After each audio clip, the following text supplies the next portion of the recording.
Now, I'm pretty sure that most of us have heard this phrase or a phrase similar to it, but are we really familiar with what that phrase actually means? Is it about putting on some warm clothes when it's cold outside? Is it about getting a new outfit when you don't feel as beautiful or handsome as you know you could? Is it about doing something that you want to do to make you happy? Loving yourself means to learn to treat yourself the way a parent would treat their children. When you're an adult, and I'm going to assume that everyone here is an adult, we have an inner child that still needs nurturing. These are our emotions. At that level, you still react like a 3 or 4 year old child. Your emotions cannot get older or mature, but you have the ability to grow and mature. You can learn how to respect them and how to handle them. You can learn how to take care of and nurture your inner child. When you're not mindful or pay much attention to your inner child, aka your emotions, you're going to find yourself feeling like a 4 year old child trying to live in an adult world. You feel alone, afraid of the big bad world outside of your front door, not having any clue as to what to do or where to go for help or how you're supposed to protect yourself. This is not very productive or an efficient way of living. You're going to feel afraid all the time, fearful, doubtful, and tired. It's hard to try to survive as a child in the grown up world. Okay, let's say your name is Chris, male or female. You're in your 40s. Inside of you lives little Chris, who's about 4 years old. When your life gets busy, you're dealing with work, other people around you, running errands, just going about your day to day responsibilities, little Chris starts to feel very overlooked. When you're always running around helping others to ensure that their needs are taken care of, you're going to be exhausted every night and you're going to go to bed crying sometimes. Sometimes you may even have a temper tantrum. You feel angry without having any logical explanation as to why, but still, there is one, a really big one. All of these big emotions are caused due to the attempts from little Chris to get your attention. Imagine you have beside your children, spouse, partner, parents, friends, a little 4 year old named Chris. Nobody ever notices Chris. Nobody takes care of little Chris. Whenever little Chris tries to tell someone something and get some attention, you shout at little Chris to hush. You say, I have to take care of my family. I have work. I have paperwork. I have friends. I have children. I have a house. I don't have time for you. So, how exactly do you think little Chris is feeling? What do you think little Chris is going to do? First, little Chris is going to try to get your attention by showing some big emotions. Then, little Chris may cry a lot.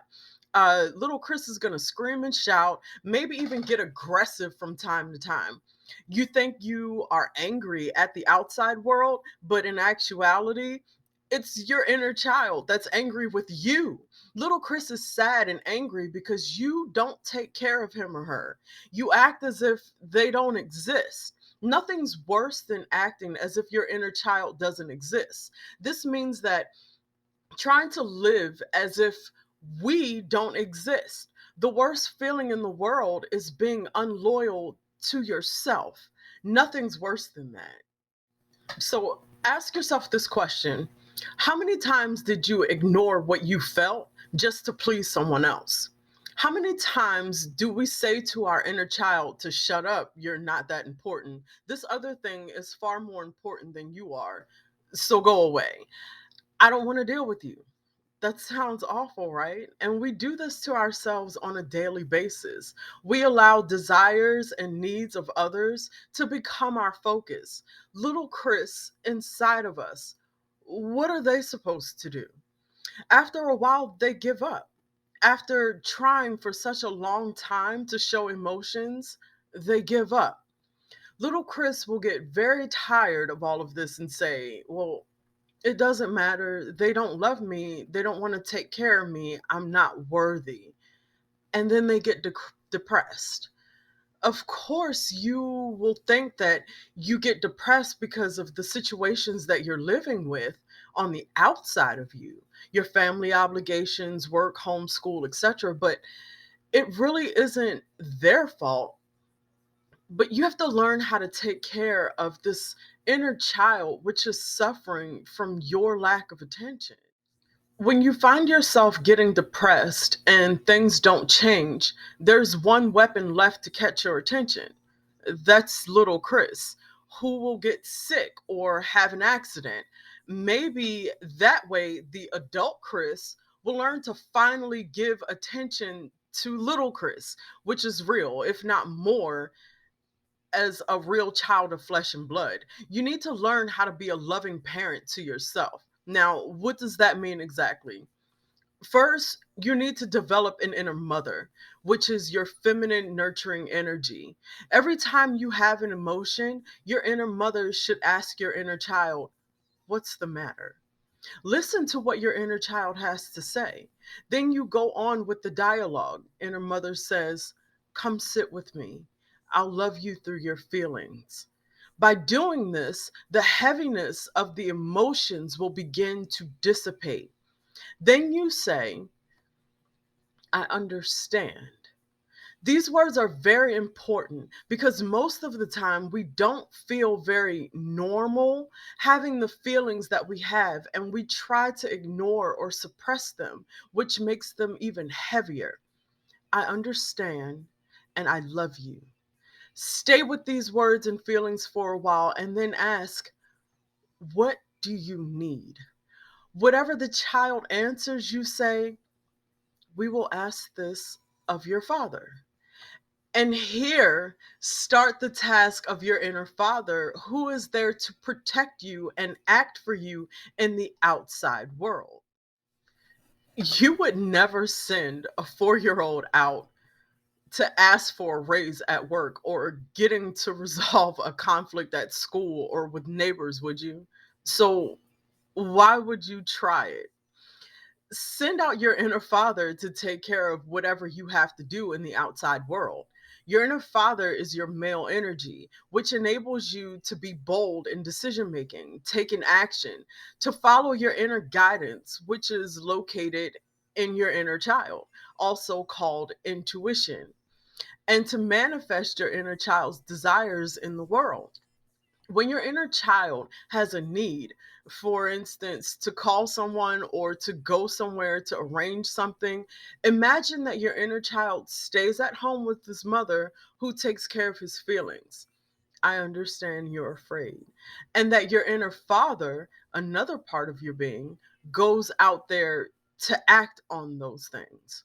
Your inner father is that part of you which is able to handle the stress, to take the action, to arrange conflicts, and all other stuff that has to do with the outside world. If that part is missing because you didn't have a good model when you were younger, you'll have to create and develop it for yourself. Of course, your inner child, mother, and father are all parts of you. It's all of you. It is just a model to understand what's happening inside of you and how you can learn to love yourself. Loving yourself is listening to your inner child, taking their emotions seriously, understanding what they feel, and taking action in the desired direction. Loving yourself is having this dialogue with yourself every morning when you open your eyes, every evening when you go to bed, and every time you have an emotion. Loving yourself is building a strong inner connection with yourself. It is creating your own loving family on the inside of you. You will never feel alone anymore. You're already three. Call it your Trinity. Wherever you go from now on, go with your inner family. You're not alone. You are loved and you are protected.